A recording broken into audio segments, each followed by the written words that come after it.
والذين آمنوا وعملوا الصالحات لنبوئنهم من الجنة غرفا تجري من تحتها الأنهار خالدين فيها نعم أجر العاملين الذين صبروا وعلى ربهم يتوكلون الذين صبروا وعلى ربهم يتوكلون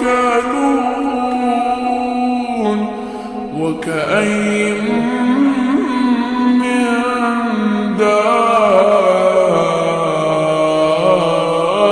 دابة لا تحمل رزقها الله